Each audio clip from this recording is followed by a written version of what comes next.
Ladies and gentlemen, there comes a time in life when you stop blaming the world, stop pointing fingers, and realize it's on you, your life, your responsibility. Nobody is coming to save you because the hero you've been waiting for is already in the mirror. Dreaming big is the starting point of all great achievements. It's where ambition is born, where the fire inside you first gets lit. But dreaming alone isn't enough. Too many people get stuck in the fantasy, imagining a better life, picturing success, but never putting in the work to make it real. The truth is, dreams are cheap. Everyone has them. What separates the dreamers from the doers is the willingness to work bigger than the dream itself. When you have a big dream, it demands big actions. It's not enough to wish for something, to say, one day I'll get there. That one day never comes unless you wake up and make today the day. Dreams don't move unless you move. They don't grow unless you grow. And they don't come true unless you show up day in and day out ready to fight for them. You have to ask yourself, how bad do I want it? Because wanting isn't passive, it's active. It's waking up earlier than you'd like and staying up later than you'd planned. It's choosing sacrifice over comfort, persistence over excuses, and action over procrastination. The world doesn't reward the person who wants it the most, it rewards the person who works the hardest for it. But let me tell you something about hard work. It's not glamorous. It's not pretty. It's gritty, messy, and often thankless. You're going to put in hours, days, maybe even years before anyone notices, before anyone claps for you. That's the price of admission for success. And the bigger your dream, the higher the price. People will doubt you. They'll say you're aiming too high, that you're wasting your time. They'll remind you of all the people who tried and failed. Let them talk. Your job isn't to convince them, it's to prove them wrong. Because while they're busy doubting, you'll be busy building. You'll be busy putting in the work that turns your dream from an idea into a reality. It's not about perfection, it's about progress. You don't have to get everything right on the first try. You just have to start. Take one step, then another, and then another. Over time, those small steps add up to something extraordinary. Momentum is your best friend in this journey. Once you start moving, keep moving. Don't stop because it gets hard. Don't stop because it takes longer than you expected. Keep going and you'll be amazed at how far you can get. Hard work is a habit. It's a muscle you have to train. And just like any muscle, it gets stronger the more you use it. At first, it might feel uncomfortable. You might want to quit. But if you stick with it, something incredible happens. What once felt impossible starts to feel normal. What once felt hard becomes second nature. Dreaming big is also about patience. You can't expect instant results. This isn't a sprint, it's a marathon. You're building something that lasts, something that matters. And anything worth having takes time. But here's the good news. Every day you put in the work, you're getting closer. Every effort you make, every hour you invest is a step toward that dream. Remember, the dream is the vision, but the work is the mission. You can't have one without the other. If your dream doesn't scare you, it's not big enough. And if your work doesn't stretch you, challenge you, and push you beyond your comfort zone, it's not big enough either. So dream big. Let that vision guide you, inspire you, and give you a reason to keep going. But don't stop there. Work bigger than your dream. Put in the time, the sweat, the effort. Because at the end of the day, the size of your dream doesn't matter as much as the size of your hustle. And when your hustle matches your dream, that's when the magic happens. That's when you change your life.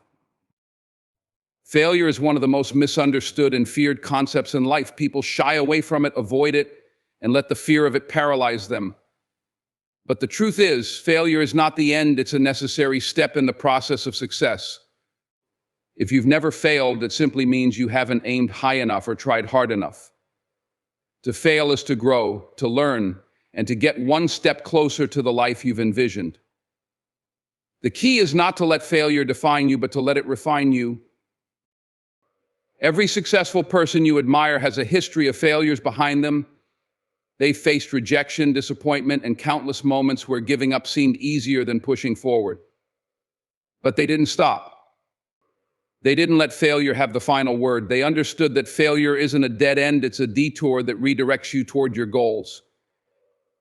It's not a sign to quit, but a signal to adjust, adapt, and try again. When you fail, it's not the world telling you that you're not good enough. It's an invitation to dig deeper, to uncover hidden strengths you didn't know you had. Failure exposes your weaknesses, yes, but it also points you toward the areas where you can grow. It's a teacher, and its lessons are priceless.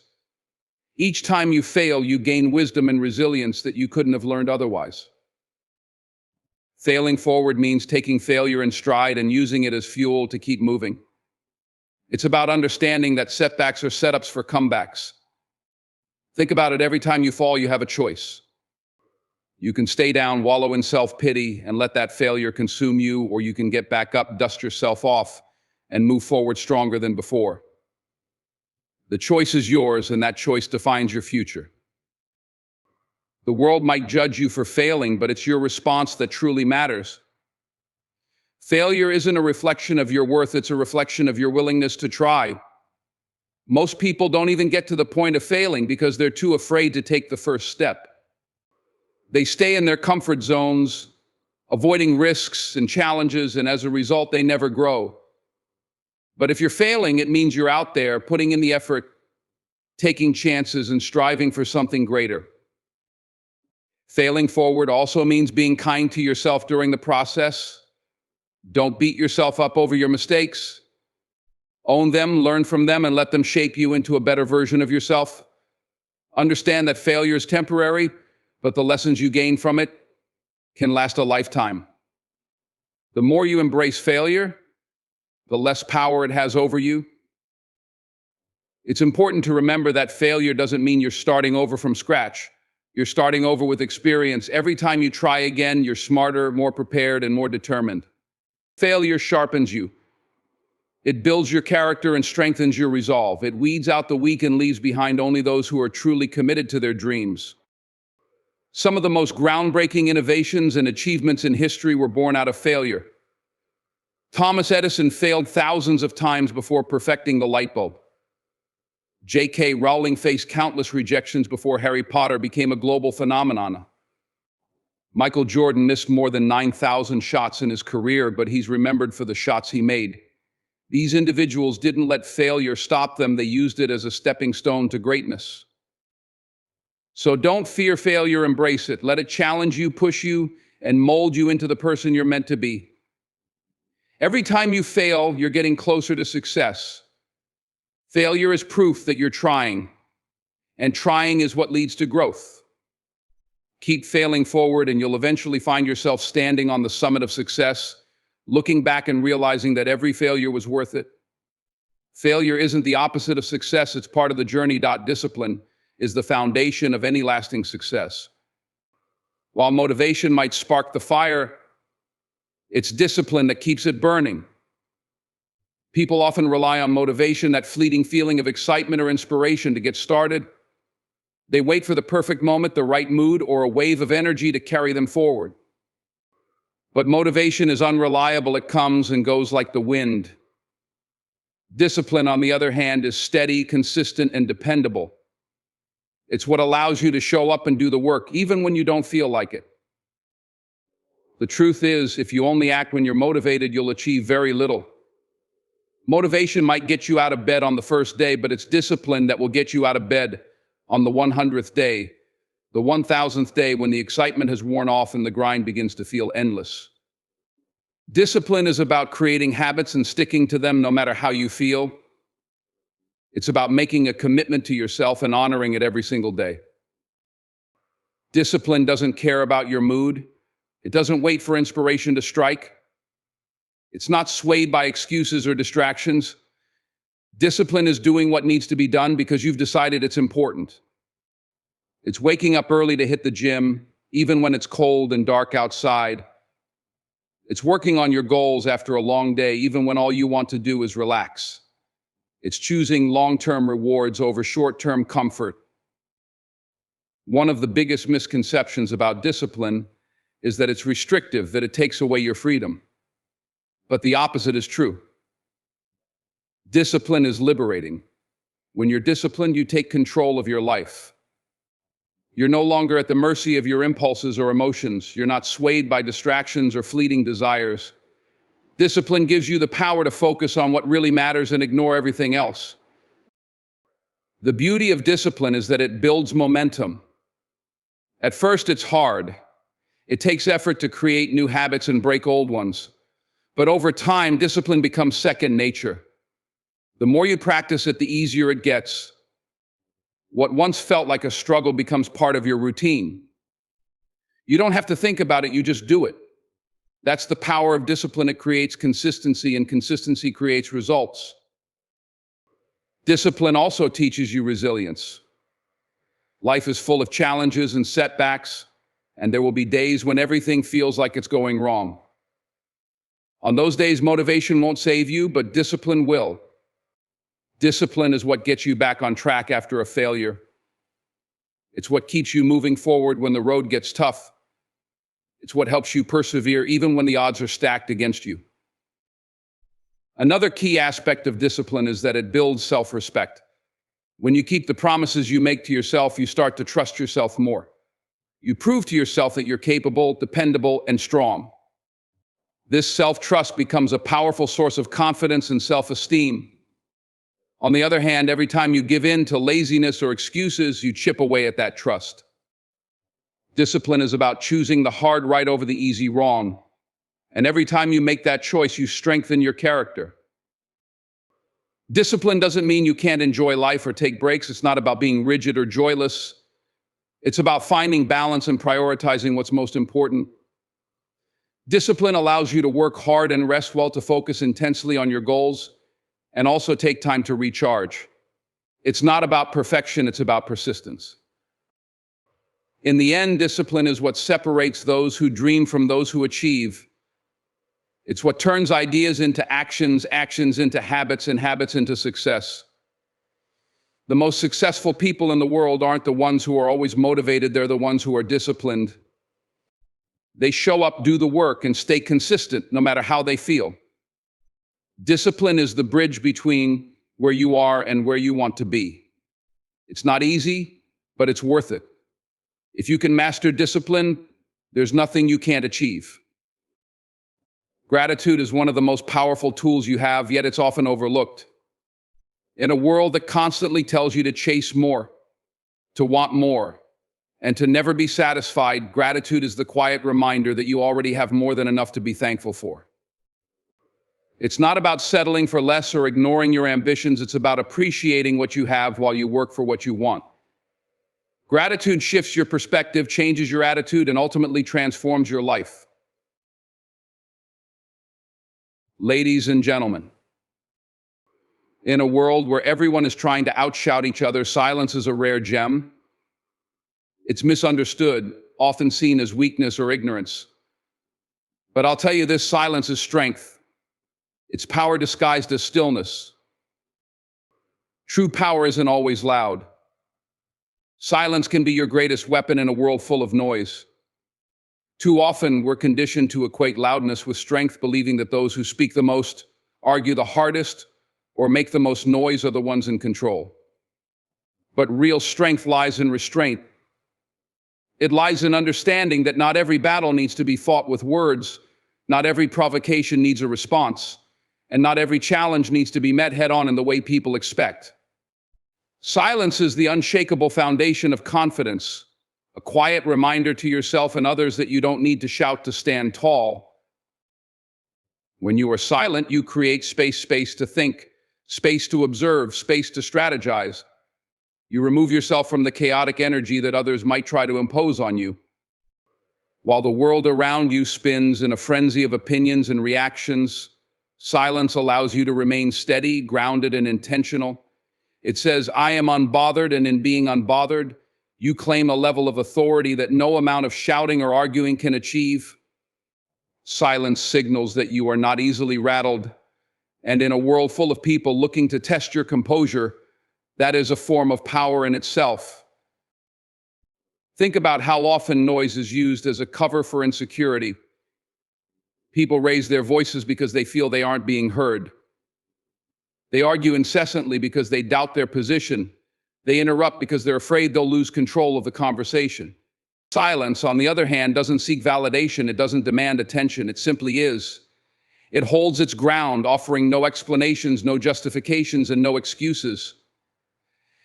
That is what makes it so disarming to those who rely on noise to assert themselves. Your silence says, "I don't need to prove anything to you." Silence is also a signal of focus and discipline. It takes immense self-control to hold back when everything in you wants to speak up, defend yourself, or counteract someone's narrative. But the truth is, not every accusation deserves a defense. Not every insult merits a reply. By remaining silent, you show that your energy is too valuable to waste on meaningless exchanges. You communicate that you're not operating on their level, that you've chosen a higher ground. And that higher ground is where true power resides. Silence also allows others to reveal themselves. In your quiet observation, you'll see things that would have been missed had you jumped into the fray. People often fill silence with their own insecurities, exposing their true intentions, their weaknesses, and their vulnerabilities. While they scramble to fill the void, you remain in control, gathering the information you need without giving anything away. Silence then becomes not just a shield, but a tool, a means of understanding the battlefield before you engage. To be clear, silence isn't about avoidance. It's not about running from conflict or refusing to engage when the moment truly calls for it. Instead, it's about choosing your battles wisely. It's about recognizing when speaking up will serve a purpose and when it will only add to the noise. Silence is the ultimate exercise in self-awareness. It forces you to confront your instincts, to ask yourself why you feel the need to react, and to decide whether doing so aligns with your values and your goals. When you wield silence effectively, it becomes a declaration of confidence and composure.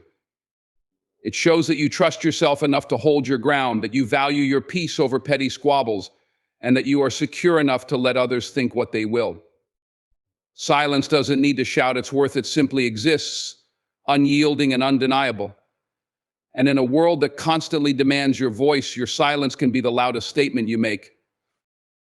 Silence isn't submission, it's strategic.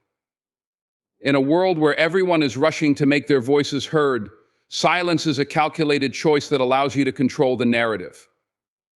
When people expect a reaction and you give them nothing, you disrupt their expectations and shift the balance of power in your favor. Silence is not about backing down, it's about taking the time to understand the dynamics of a situation before you make your move. It's about refusing to be dragged into unnecessary conflicts, ensuring that when you do speak or act, it carries the maximum possible impact. When you choose silence, you dictate the terms of engagement. People often expect an immediate response, and when they don't get one, it creates a sense of uncertainty. That uncertainty forces them to question their assumptions, reconsider their strategies, and in many cases overthink their actions. By not reacting, you remain an enigma, and in that mystery lies power. The less predictable you are, the harder it is for others to manipulate or undermine you. Silence in this way is a form of control. It's a deliberate decision to stay above the noise and let others reveal their intentions before you reveal yours. Control over the narrative also comes from understanding timing. Not every moment is the right moment to respond. Sometimes silence buys you the time you need to gather information, reflect on your position, and craft a thoughtful response. It allows you to avoid impulsive reactions that could weaken your stance or escalate a situation unnecessarily. Silence is the pause that gives you clarity, the gap in which you can weigh the stakes and decide how best to proceed. And when you finally do speak, your words carry more weight because they are not lost in the chaos of immediate reactions. In choosing silence, you also force others to grapple with their own thoughts and emotions. People are often uncomfortable with silence because it creates a void that they feel compelled to fill. That compulsion leads them to reveal more than they intended, whether it's their true motivations, insecurities, or plans. By staying silent, you allow them to expose themselves, giving you valuable insight while maintaining your own position of strength. Silence, then, is not passive, it's actively shaping the outcome of a situation by letting others overplay their hand. Silence can also be a way of communicating without words. It can say, "I've heard you, but I won't dignify that with a response," or "I'm considering my next move carefully." It can convey confidence, disinterest, or even disdain. The power of silence lies in its ability to speak volumes without uttering a single word. It's a tool that allows you to express yourself while maintaining control over how your message is received. Words can be twisted or misinterpreted, but silence leaves room for interpretation, keeping you in a position of ambiguity and authority. Strategic silence is also about preserving your energy. Not every battle is worth fighting, and not every comment or critique deserves your attention. By staying silent, you choose where to direct your focus, ensuring that your energy is spent on things that truly matter. This kind of discipline is a hallmark of leadership and wisdom. It shows that you understand the value of your own time and thoughts, and that you refuse to be drawn into conflicts that don't align with your goals. When you use silence strategically, you demonstrate that you are in control, not just of the situation, but of yourself. You show that you don't need to prove your worth or defend your position at every turn. Instead, you allow your actions and decisions to speak for themselves. Silence is not about inaction, it's about intentionality. It's about recognizing the power and holding back and waiting for the right moment, and in ensuring that when you do engage, it's on your terms. Silence isn't submission, it's the ultimate act of self-mastery. Listening is an underrated skill, often overshadowed by the need to speak, assert, or dominate conversations. In silence, however, lies the power to truly hear not just the words being spoken, but the intentions behind them, the emotions fueling them, and the unspoken truths that linger between the lines. Listening is not merely about hearing sounds or processing language, it's about understanding, connecting, and gaining insight. When you choose to listen in silence, you elevate yourself above the noise and distractions, positioning yourself as someone who values wisdom over impulsiveness. In conversations, most people are not truly listening, they're waiting for their turn to speak. They're formulating their responses while the other person is talking, treating the exchange as a contest rather than a dialogue. But when you genuinely listen, you step away from this cycle. You stop thinking about what you're going to say next and instead focus entirely on the person in front of you. This level of attentiveness is rare and powerful. It makes people feel seen and heard, which can diffuse tension, foster trust, and open the door to meaningful connections. Listening in silence also allows you to uncover deeper truths. Words can be deceptive. They can be used to mask feelings, manipulate perceptions, or deflect from reality. But the way something is said, the tone, the pauses, the hesitations often tells a more honest story. Silence gives you the space to observe these nuances, to pick up on what isn't being said, and to understand the full picture. It's in the silence between words that you find the unguarded moments where authenticity resides. Being a good listener also strengthens your ability to make better decisions. When you listen carefully, you gather more information, which helps you understand situations from multiple perspectives. This broader understanding leads to wiser choices and more effective actions. Instead of jumping to conclusions or making assumptions, you base your decisions on what you've truly heard and understood. This level of clarity is only possible when you embrace silence and resist the urge to interrupt or impose your views prematurely. Listening is not only a gift to others, it's a gift to yourself. In silence, you learn not just about the external world, but about your internal one as well. As you listen to others, you reflect on your own thoughts, biases, and assumptions. You become more self-aware, more attuned to your values and priorities. This self-awareness enhances your ability to engage with others meaningfully, creating interactions that are grounded in authenticity rather than ego. Moreover, silence helps you identify patterns. When you listen deeply over time, you begin to notice recurring themes, motivations, and behaviors in others. These patterns provide valuable insights into their character, goals, and potential actions. This understanding equips you to navigate relationships and situations with greater foresight and precision. Silence then becomes a tool for anticipating outcomes and shaping your approach accordingly. In professional and personal settings, the ability to listen can set you apart as a leader. Leaders who listen inspire loyalty and respect because they make people feel valued. They don't dominate conversations or dismiss ideas. They create space for others to share their thoughts and contribute to the bigger picture. By listening in silence, you demonstrate humility and openness, qualities that foster collaboration and innovation. People are drawn to those who listen because it signals a willingness to understand and a readiness to learn. Finally, listening in silence cultivates patience and resilience. It requires you to resist the urge to fill the void with your own voice, to sit with discomfort, and to prioritize understanding over being understood. This practice strengthens your emotional intelligence, making you more empathetic, adaptable, and composed. Silence transforms listening from a passive act into an active discipline, one that sharpens your mind and deepens your connections. When you choose to listen in silence, you set yourself apart in a world that often prioritizes speaking over understanding. You become someone who values depth over superficiality, connection over competition, and wisdom over noise. In that silence, you find the ability to truly hear, and in truly hearing, you unlock the power to influence, inspire, and lead. In a world filled with constant noise, endless opinions, and the pressure to always respond, silence stands as a rare and powerful force. It is not the absence of action, but the deliberate choice to act with purpose, clarity, and strength. By mastering silence, you reclaim control over your emotions, your words, and your presence. You listen deeply, respond thoughtfully, and speak only when it truly matters. This discipline turns your silence into a shield, protecting your peace and preserving your energy for what truly deserves your focus.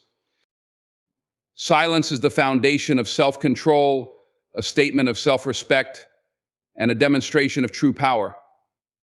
It's not about retreating from challenges, but about approaching them with wisdom and restraint. When you choose silence, you make room for reflection, understanding, and growth. You align yourself with your values, project confidence, and command respect without saying a word. Remember, silence doesn't diminish your voice, it amplifies it. It ensures that when you do speak, your words carry weight and purpose. So embrace silence not as a retreat, but as a tool to rise above, to connect, and to lead with intention. In silence, you find strength. In strength, you find freedom. And here's the most important part: silence is where growth happens. When you're quiet, you're not just standing still, you're building yourself. You're learning, reflecting, preparing for the next move. So the next time they try to provoke you, confuse them with your silence, let them wonder what's going on in your mind. Let them question their own actions. Because silence, my friends, isn't the absence of power, it's the proof of it. Thank you.